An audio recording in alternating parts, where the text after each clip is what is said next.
Welcome to the CRA, or Collision Repairers Association, and Defensive Training Concept Hijack Awareness Seminar. Just would like to welcome everybody. Gives me great pleasure to introduce DuToit Lambrechts, who's going to give us the talk about hijacking and awareness today. Just a brief introduction of DuToit. He served for more than 20 years as a SAPS reservist attached to the various units, including qualified as a SAPS musketry instructor. Owner of Defensive Training Concepts, established more than 20 years ago, accredited training provider with SAPS and Safety and Security CETA, as well as a member of the Professional Firearm Training Council. Provide basic firearm training to the up to VIP protection and firearm instructors, range officers, high-risk security personnel, as well as other specialized training courses. He's also an owner of a Special Operations Group, which is a Gauteng-based security company with a national footprint. He serves on the board of the Professional Firearm Training Council, who assures quality for firearm training in South Africa. He serves also on the board for the International Firearm Training Academy, which is a leader in South African firearm training for the past 20 years. He's qualified as an electrical engineer, a tactical firearms instructor, and recognized as a professional firearm instructor. Full FET certificate firearms training. So he's going to do the presentation for us today. And DuToit, off you go, my friend. Thank you very much for your help. Good morning, ladies and gentlemen. Can you just drop a note for me in the chat so I can see if you can hear and see me?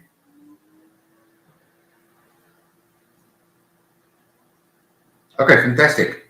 Thank you. All right, brilliant.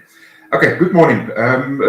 Johan, done the introduction. My name is DuToit Lambrechts. I'm from Defensive Training Concepts, and we're going to run through the Hijack Awareness webinar. I just want to see quickly. It's going to be a little bit different for me because we normally used to presenting these type of awareness seminars in a live format, so it's very difficult to see and interact with people. So it's basically talking to yourself, and I'm not that normally like that. But anyway, so let's get the ball rolling. I just want to check. Can you see the webinar content now? So we have one on the next slide. Just want to make sure that okay, fantastic. Thank you. All right. So what we're going to cover is there's a couple of subjects that we're going to cover. It's only basically 5. It's going to do the short introduction or the history of hijacking. So look a little bit at statistics with tongue in cheek because it is South Africa, and the statistics is not always that accurate, or mostly not that accurate. We're going to look at prevention, awareness, and then immediate action drills, or actions that we need to avoid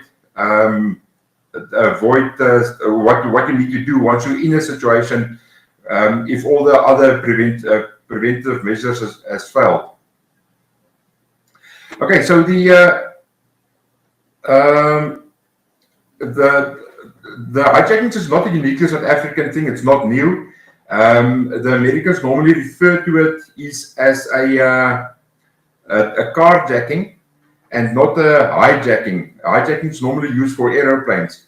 The first recorded hijacking occurred in South Africa in 1998, although I'm pretty sure before that a couple has happened, but it was never really classified as a hijacking. Now, just as a matter of interest, hijacking is not a criminal offense per definition. The definition of hijacking, it's not a criminal offense. The criminal offense that goes with hijacking is armed robbery, or robbery with aggravating circumstances. So if you look at the statistics, although they classify hijackings, it is part of robbery with aggravated circumstances. Now, currently, or according to the police last statistics, which is the third quarter of last year, we're sitting with about 1,700 hijackings per month on a national basis, which equates to about 55 hijackings per day. Now, the hijackings make up about 30% of armed robberies in South Africa at the moment. Now, interesting enough, about 90% of hijackings, there's firearms or weapons involved. So it gives you that there's about 10% where there is no firearms or no weapons or firearms involved. So that is where the person gets grabbed, thrown out of the car, threatened, and off they drive. Or they hop into the car while the person is turning his back to packing, or the person is packing the groceries or something like that, and off they go. And then another interesting fact is, or a useful fact is that the fatalities is less than 1% of hijackings end up where a person is fatally wounded. Now, that will come back a little bit later, where you will see where we need to use that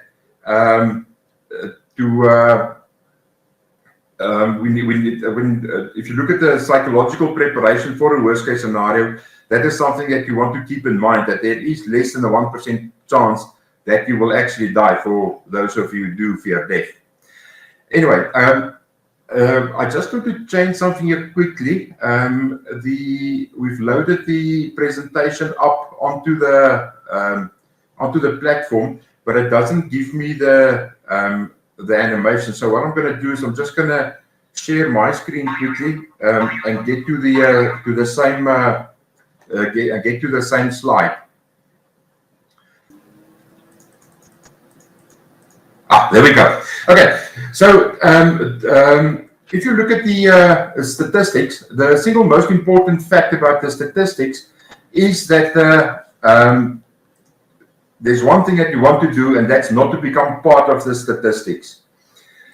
Now, if you look at the police stats, the third quarter of last year, that is July to September 2021, you will see here at the bottom, it says carjacking, and if you look at that column going down there, you're looking at about just short of 5,000 hijackings that happened in a 3-month period. So that goes down to the 1,700, roughly about 55 hijackings per day.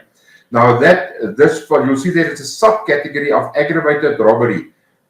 So if you take that 5,000, you look at robbery of aggravating circumstances, which is about 31%, that gives you it's about 15%. So I said earlier about 30%. It's about 15% of armed robberies is hijacking. So it's a quite significant number. Right, then if you look at what influence the statistics, who's going to be the victims, what vehicles are they going to go for, you have to keep in mind that for a criminal, it's also running in his little head, a little business. They also look at the risk, they look at the reward, what can they gain, what is the risk involved. Now, if you look at the reward factors, the value of the vehicle, now the value of the vehicle that you're going to get buying a new vehicle compared to what the vehicle is worth in the criminal trade is not, there's some relation, but it's not normally exactly, it's not 100% linear. So you might have a popular vehicle that's a relatively low value, so they will get more money for it, although the rand value is maybe is not in relation to that. So if you have a 1 million rand vehicle, the criminal might get, say, about 10 grand for it, but you can also have a Toyota Corolla, which is very popular, that you can pick up, say, for 300,000 or 400,000 rand, which will give that criminal the same value. Then the next factor is also the value of the cargo. Now, the value of the cargo could be either in terms of what's in the vehicle, property-wise, or what is maybe it's persons in the vehicle that they also want. Especially in South Africa, the last couple of months, there's been a serious increase in abductions or kidnappings, where they hold people for ransom, and it's becoming a big business. Very, very well organized, and we have issues coming with that in the near future. Also, the value of the car, though, you have to keep in mind, it might be something like a cash that you've just drawn from the bank. So that will be an armed robbery, not necessarily hijacking, but the two are very, very closely related. If you look at the prevention of a hijacking, the prevention of a robbery, although they're not taking the car, will also be it will be very similar. Then if you look at the risk factors, the criminal is like making a little investment of time and effort, but ultimately he wants to make sure he makes an escape. He does not want to get caught. You want to be silent, you want no hassles, you want to just disappear into the mist, and nobody shouting, screaming, shooting at him. And then a very important factor is they never want to get shot. That's occupational health and safety issues, but they must take it up with their safety rep. Then if you look at what happens, very often the vehicles are targeted because it's part of organized crime, but also a lot of times it's opportunistic.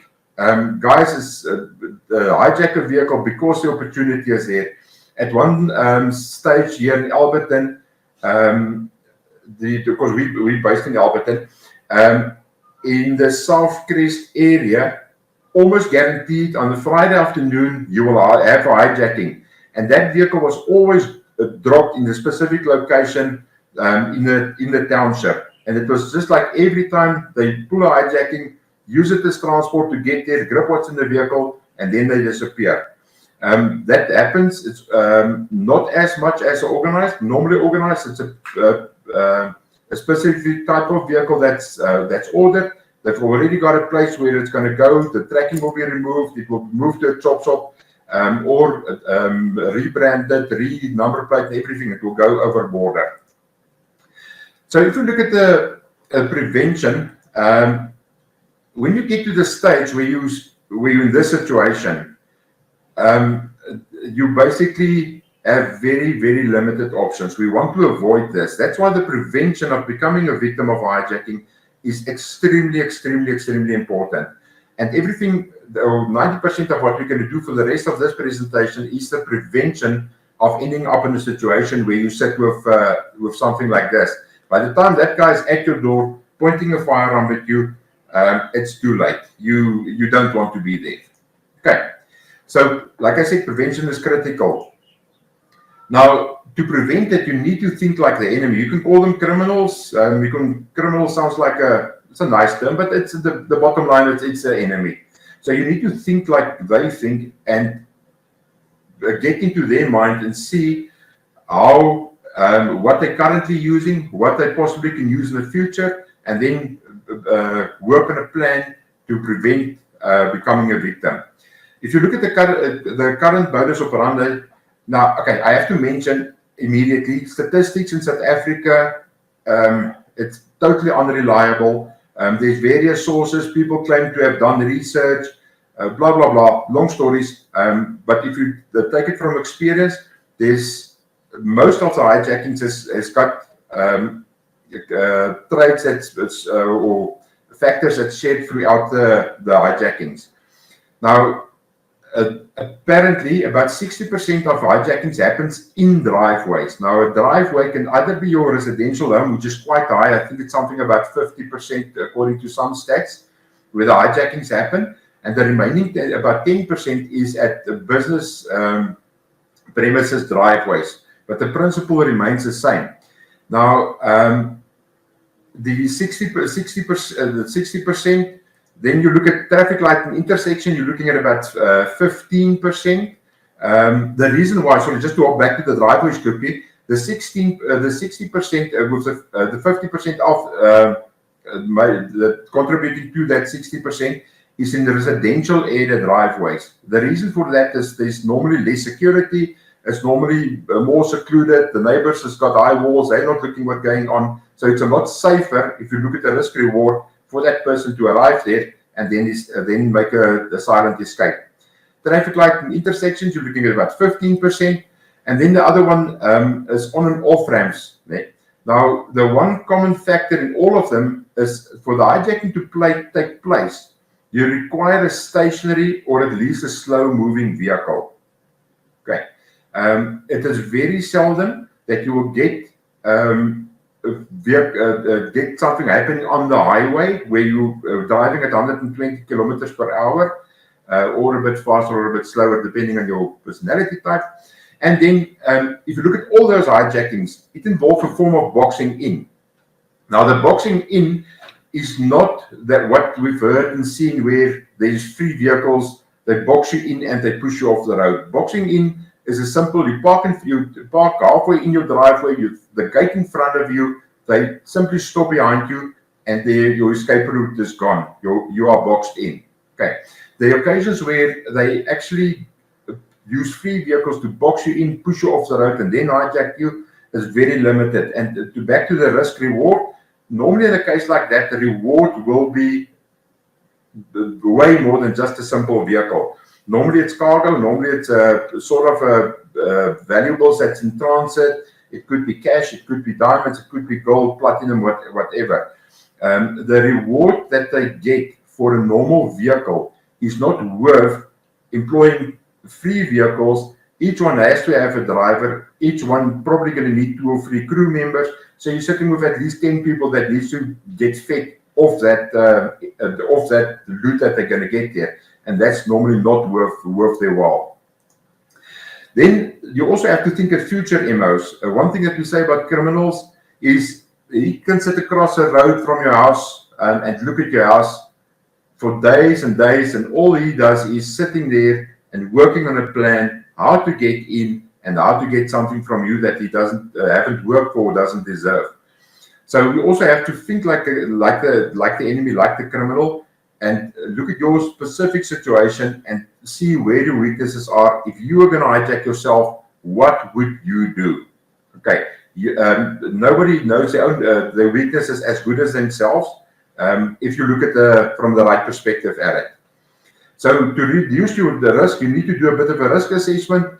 Look at do a SWOT analysis, strengths, weaknesses, opportunities, threats, and work your own plan. Everybody's got a unique circumstances, situations, different plans, different family structures, different ways of doing things.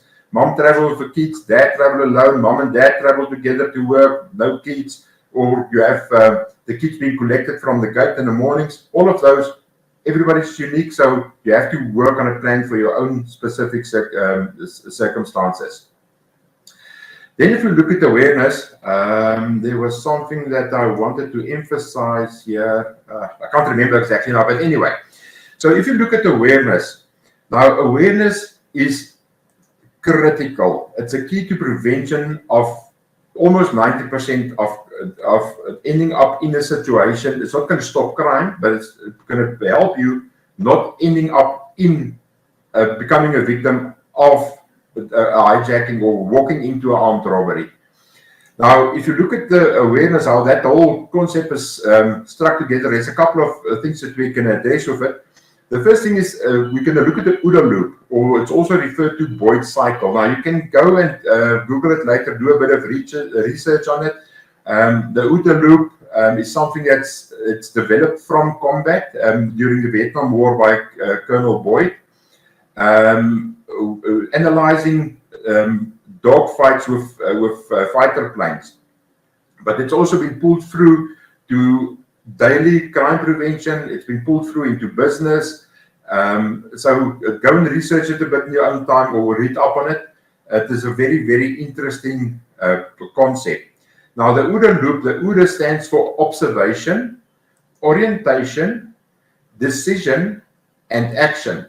Now, a very simple example of it is if you want to cross the street, you walk up to the curb, you stop, you observe, kyk links, kyk rechts, and stap flink oor. Okay, while you're observing, so you're looking for vehicles approaching, you orientate yourself, you see there's a little red speck in the distance, and you make an estimate of how long it will take that vehicle to reach you, how long will it take you to get to the other side, to make the decision to hang around a little bit longer or maybe start walking, and you perform the action. While you're performing the action, you still observe, you still orientate, and you decide to carry on with what you're doing, or you see, listen here, okay, that little red dot was going his brand new Ferrari and he's burning it up the street, coming down the road at 200 km an hour. You're not going to make it. There you'll make the decision to rather step back onto the curb and to perform the action. So that is it's a cycle. It's not a once-off loop. It's not something that happens once. It keeps on repeating itself. If you look at our logo, just as a matter of interest, this here is the OODA loop. So you sit here with observation, orientation, decision, and action. It's got nothing to do with the colors. It's just the loop. So while the one person is busy with the action, his adversary is busy with observation. If a person throws a punch at you, he's done his observation, his orientation, he decided he's going to punch you in the face, and he performed the action. While he's performing the action, you observe. If you're waking up, the punch coming towards you, you decide to tuck your head, maybe drop your jaw behind your shoulder or bring your hand up to protect your face, and you perform the action. Okay, so this happens the whole time. It's everywhere. It's happening all of the time. Then the next thing that we look at is the color codes of awareness. Now, this is also, it was introduced by Colonel Jeff Cooper, who's a legend in the American law enforcement and firearms training industry. The color codes of awareness consist of 5 different colors. Now, the first color is white, which is a state of zero awareness, absolutely nothing. You don't know what's going on around you. Some people live there, and other people have to go into it occasionally. So, for instance, when you go to bed at night, you are necessarily in condition white. Then condition yellow is a state of relaxed awareness. It's more or less how you should be now. You're relaxed, but you are aware. If a dog barks, it should draw your attention, unless it's a neighbor's irritating little chihuahua that barks at everything that moves, which is also a problem in its own, but we'll get back to it a little bit later. So the relaxed state of awareness, you hear a car alarm, you should hear it. Then condition orange is specified alert. So in condition yellow, you became aware of the alarm that's going off, you get up and you go and investigate. The dog is barking, you get up, you go and have a look. You hear a glass breaking, get up and go and have a look. So that's the investigative, investigation stage. Then you've got condition red. Condition red is a condition fight or flight. So while you're investigating, you see what the problem is, and you can either escalate it or scale it down. You heard a glass breaking, walk into the kitchen, cats on the table, glass on the floor, not a problem. You can go back to condition yellow. But you walk into the kitchen, the window next to the door is broken, and there's an arm sticking through the window, busy unlatching your back door. Okay, then you're gonna escalate it. Now, then the final condition is condition black. That's just where we say it's lethal assault in progress. You're into the fight. You need to get through this. There's no turning back. Now, unfortunately, if you have the choice, often you prefer to escape, but maybe the circumstances won't allow for it. So you're busy watching TV, hear the glass break, the kids is playing, mom is putting got some kids in the bath, the other one is sleeping. You walk in there, see this arm sticking through the window, unlatching the window, and you can see it's got 2 or 3 friends. To make the great escape there might be not a good idea, because mommy will be upset with you leaving her and the kids while you bolt out the front door. Okay, in a situation like that, you might be forced to go into a lethal fight. But that's why we want to prepare always before the time. We want to think about these things. We want to plan. We want to have the necessary tools, skills, tactics. We look at it just now. Okay. So that's the color codes of awareness. Now, when you go into condition white, you want to have alternatives in place to take care of your lack of awareness. Being at home, you have an alarm system. Make sure you've got an alarm system that's properly set up. You have beams on the outside of the house that you arm the moment you go inside the house. You go to bed, make sure the beams are armed, make sure your electric fence is in working condition, make sure that the rest of the house is, the alarm system is armed. Should there be a breach of the electric fence, the fence will trigger, the beams outside will trigger. You've got time. We always say time equals options. Okay, how do you get time? Awareness. You need to get the early warning, become aware of what of the threat that's approaching you, and if you have time, you have options. You can, if you have time enough, you can escape. If you have time enough, you can retrieve a firearm. If you have time enough, you can even go for training. Okay, but normally we don't have that much time. Okay, then the next thing we're looking at is what we refer to as a combat triangle. The combat triangle consists of 4 basic layers, something similar to Maslow's hierarchy of needs. Right at the bottom, we sit with mindset. Having the right mindset probably brought you to this course. Okay, then from here we want to start developing tactics. From tactics, then the less important things is developing skills and eventually buying some kit. Now, that would typically, with the right mindset, first develop the tactics. If you then look at skill and kit, is go for firearm training and you get the required equipment.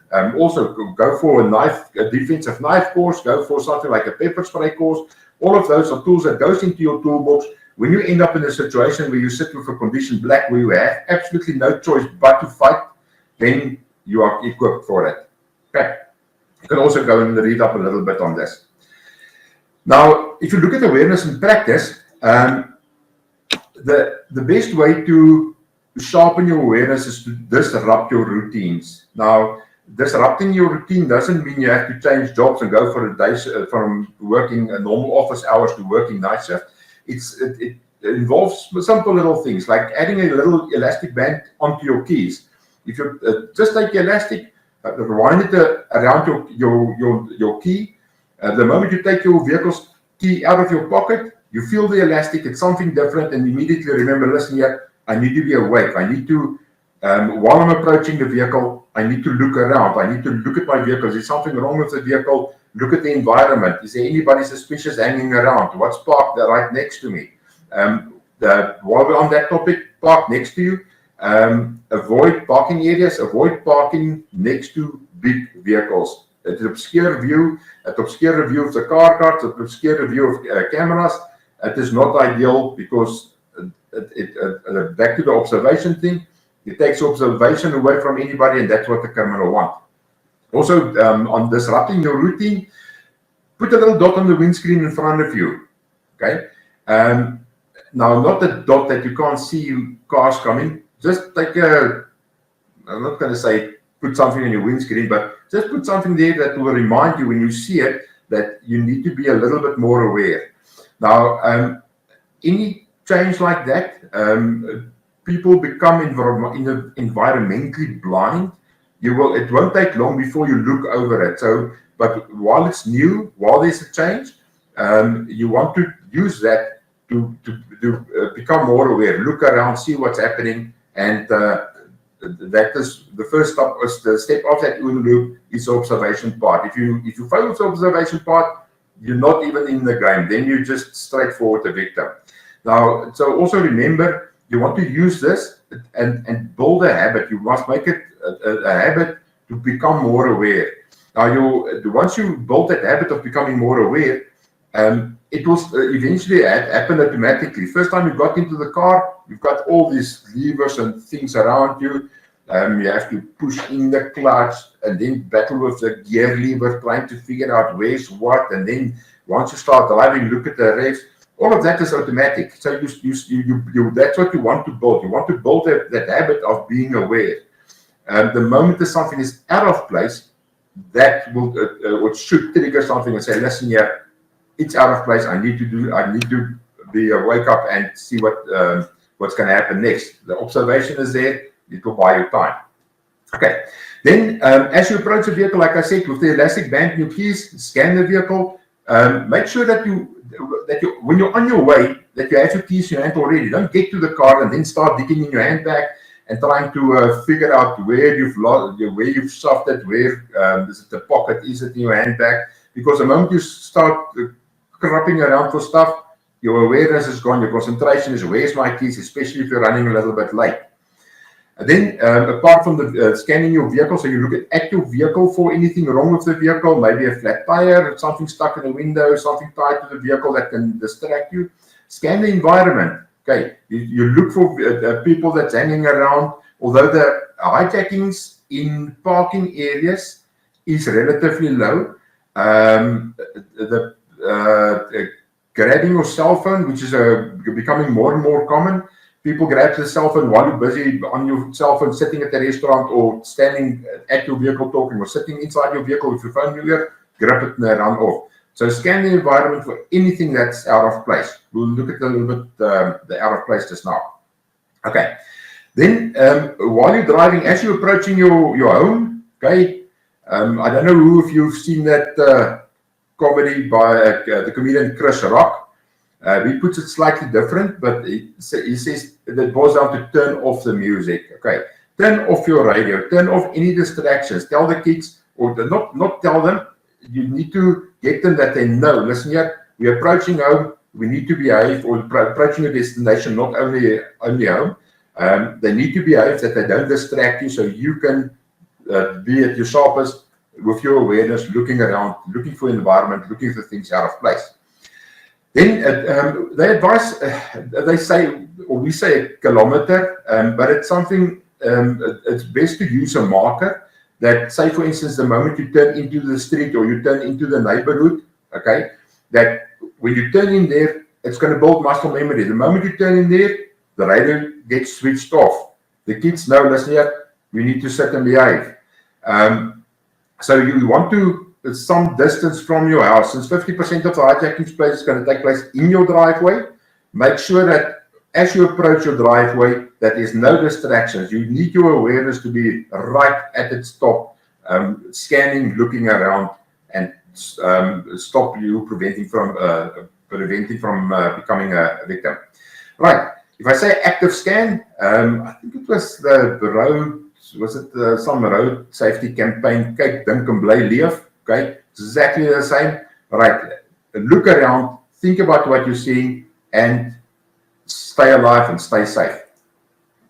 Then also learn to involve the family members or passengers in the vehicle. When we in the security industry, and it's also from the police, you always work with a crew member. So that's a driver, that's a crew member, and when you approach a traffic light, stop street, everything, your crew member will confirm squin.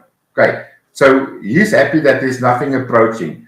So especially when it's a serious complaint, an alpha complaint, and you have to get there quickly. The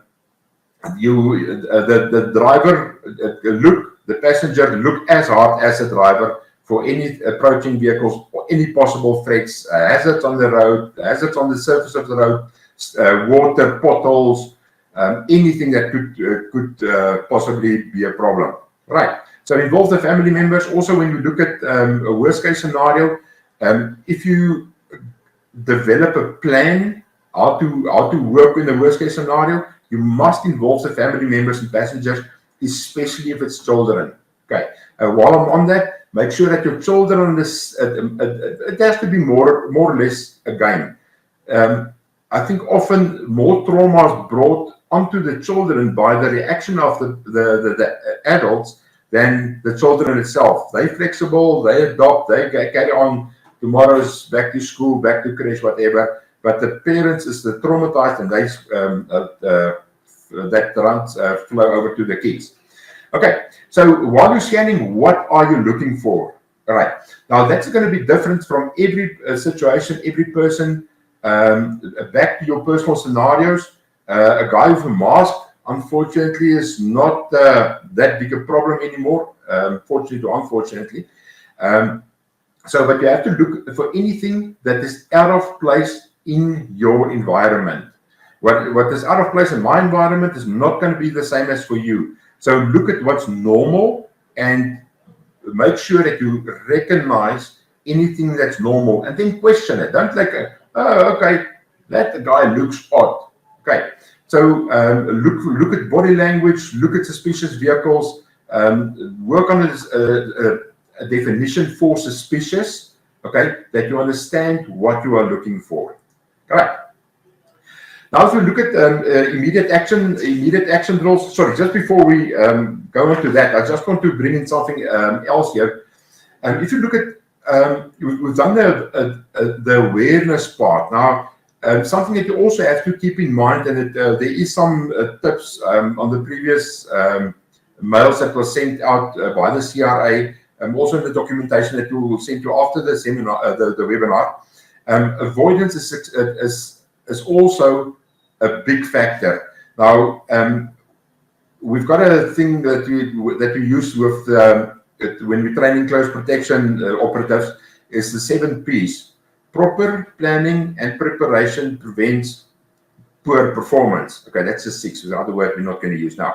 Okay, so that planning is also important. So you plan your route, plan your travel times, prepare your vehicle, make sure that you don't have a break and you don't have unnecessary stops. Although there's quite a couple of videos available of hijackings happen at petrol stations, filling stations, that only contributes to something like 1% of the total hijackings in South Africa. So do what you can to avoid going into areas or getting into scenarios. Even if it's unavoidable, your awareness should still be right at the top. That your awareness is not only necessary when you go into a high-risk area. Okay, it's so much more, but your awareness should always be. You need to be on top of the awareness game. Okay, if you're looking at the immediate action drills, or what would you do if you end up in a worst case scenario? Have a plan. Okay, how do you develop a plan? You look at MOs, the modus operandi, typical tendencies, what happens in your area, and then you start what we call the what if game. What if, where I'm sitting now, I see a guy approaching me from across the street? Okay, looks suspicious. In the finance industry, we've got also a little saying, in God we trust, everybody else, keep your hands where I can see them. So the hands must remain visible. If you can't see the hands, it is highly suspicious. Okay, so like I said earlier, the mask is not a factor in there. But by the what if game, what if I look to my right and there's a person standing right next to me already with the firearm tapping on my window? Okay, so work on a plan. We do a workshop where we have a hijack management the training session. It's a practical thing, taking you step by step through the motions, and remain calm, raise your hands. Remember, only 1% of hijackings end up in fatal, so you've got a 99% plus chance to survive. Keep your hands visible. Don't make unnecessarily eye contact. So large, slow movements. Don't raise your hands too high, because then they disappear out of sight. Your profile appear bigger. So, but that you can cover on one of the workshops. Right. Look at possible escape routes. Okay. If you're going to somewhere, something goes wrong, where are you going to go? Your escape route, as you pull up to your driveway, don't pull into your driveway. Don't box yourself in. Keep your front open, keep the back open, so you can speed off. Open the gate while you're still facing in the street. Not pull in with your nose as close as possible to the gate.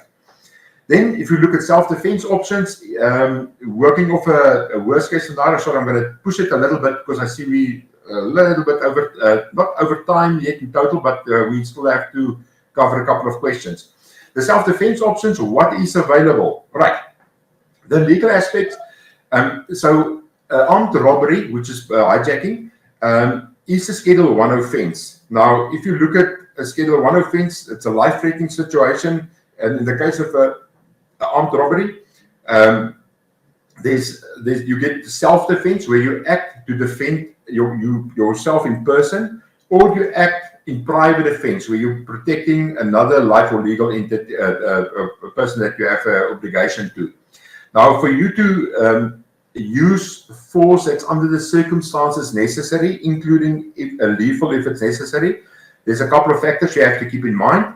The one is, but it must be an illegal attack against the life, not property, against the life, and it must be either imminent or in progress. In other words, the person is standing at the guy in front of you, pointing him with a firearm.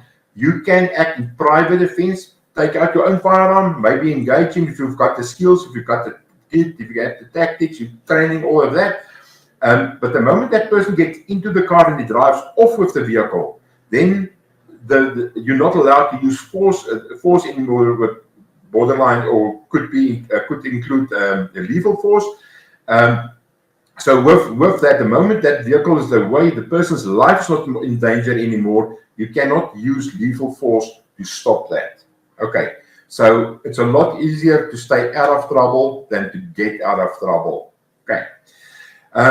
Now, if you look at force options, again, once you're in a situation where a person is pointing a firearm at you, unless you have a very high skill level in self-defense, various forms of it preferably, I would not advise you to try and disarm him or take a chance there.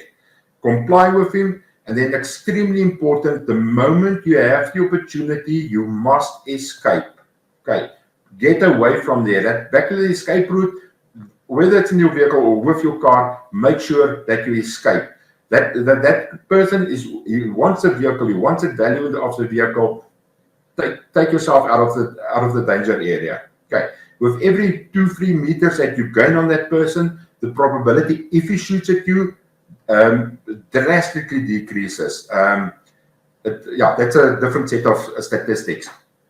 Okay, so and then you have to manage that worst case scenario. So if you end up in a situation, think, what are you going to do? If you have kids in the back seat, kids strapped into a baby seat, how are you going to get that kid out of there? Is the kid trained what to do in a situation like that? If they see there's hijacking, you delay the hijacker to take control of the vehicle, but the kids must recognize or know that in that time they need to get out of that vehicle, out the doors and onto the safe side of the road. So look at your own scenario, and you need to learn to manage it. Okay, all right, that is me. I just want to switch back quickly to the other screen, and then we can run through a couple of questions. So just give me a second. I just want to. Okay, there we are. All right, situational awareness. Very general awareness happening around them, phones playing. Yeah, that's a big thing. So Anthony, which I know, it's 100%. People are distracted. If you look at any place where you sit, people are looking down at their phones. It's just a disaster. It's a back to the observation thing. We actually seen a video footage of an armed robbery that's happened. I'm pretty sure that one person is still sitting there playing on their phone and not aware of the armed robbery. What's happening? Now, Lawrence got a question here. What happens if they drive off with your child in the car? Can you use force? Okay. Now, there's a couple of problems there. So the use of force, again, it's your skill level. I wouldn't advise it. The average person is not a sharpshooter. The average person does not shoot a smiley face, doesn't put eyes on top of the little smile. You will likely endanger your child by using force. The hijackers also don't want that increased risk. Okay, they do not want that, because if the word goes out, there's a child in that vehicle, they've taken the child with the vehicle. Trust me, it's a totally different ballgame. They don't want that, so they will probably tell you to remove the child, or they will remove the child. So the use of force here, I don't think is really an option. Okay, so the question, what reason can you use to purchase or obtain a firearm? Because self-defense is out. No, self-defense is not out. Self-defense is one of the reasons in the Act that one of the reasons for possession in the Act. The Act makes provision for a firearm for self-defense purposes. Okay, so the most common hijacked vehicles. All right, so vehicle theft. there's a big increase in hijackings because of the security systems improving on vehicles, so they don't steal it that easy anymore. So anything that's commonly known to get stolen will be also a possible hijack victim because the market is similar. Okay. The statistics, very difficult to say. Some of the tracking companies, which is the best source of information, they hold onto the information. If it leaks, it's normally 5 or 6 years old. But if you look at vehicle theft, Ford Rangers, Toyota, the Toyota Hilux buckies, the double cabs, especially Ford Ranger double cabs, Fortuners, anything, basically any car that's popular that you see often on the road, there's a market for it, either as pairs or going across the border. Then also keep in mind white cars and silver cars is the most common.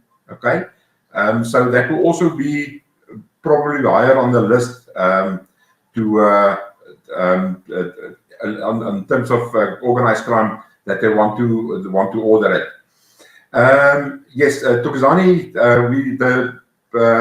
this whole recording will be available a bit later. We will make it. We'll mail you out a link to it where you can join it and also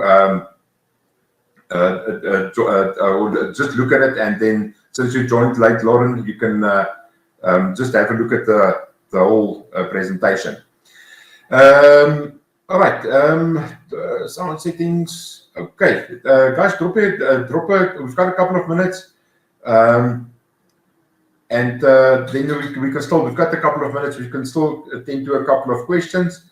Do you advise to apply the same rules for John Brandt or Jean Brandt? Do you advise to apply the same rules for business robberies during the training process? Yeah, so any robbery, the situation will be more or less the same. You want to get away from there. Everything will there's a lot of commonalities in that situation. Avoid eye contact, don't be afraid, blend. You want to basically become what I refer to as a grey man. Brandon, the question, purchasing a firearm, and how do you know which one to buy? What we will do is I will ask, we will speak to Johan and the CRA who's got all you guys information, and we will send you information out on if you're looking at firearms specifically, the training, the whole application process, the training that you have to go through, give you indication of the cost, and also we can advise you what firearms to buy. In terms of caliber and also brand, but that's also opinions. We normally advise the guys minimum 9mm parabellum, any reliable make. Personally, I always tell people you can't go wrong if you buy a Glock, but it's not because I'm a Glock fan. Okay, I base my support for them on facts and experience. All right. Peter, sorry. Okay. Is there any more questions? Can you shoot through the? Oh yes, Vaughan. Sorry, I saw that you mailed that question earlier onto the thing. Can you shoot through the door when hijacked? Okay, so a typical 9mm bullet should penetrate the door. I use the word should because there's bars inside the door. There's the window winder mechanisms. It should go through the door. It is not advisable, although in a worst case scenario, yes, you can. It is an option, but also keep in mind that it's going to be extremely loud for you inside the car. Although there's going to be auditory exclusion, which is a different subject. It will penetrate the door, but it might require more than 1 or 2 shots. But also keep in mind, the shots is going to be low, probably hit the person in the abdomen or pelvic area. It might cause collapse, but the extreme close range, for him to miss you at that range is unlikely. So be careful if you decide to go with something like that. I just want to have a quick look here at some of the other questions that was mailed in. We've covered self-defense, repercussions if you should use exercise those rights. Right. Self-defense, worst case scenario, you could be charged for murder, you could be charged for manslaughter. There's a lot of risk involved, but also a thing in the firearms industry, I'd rather be judged by 12 than carried by 6.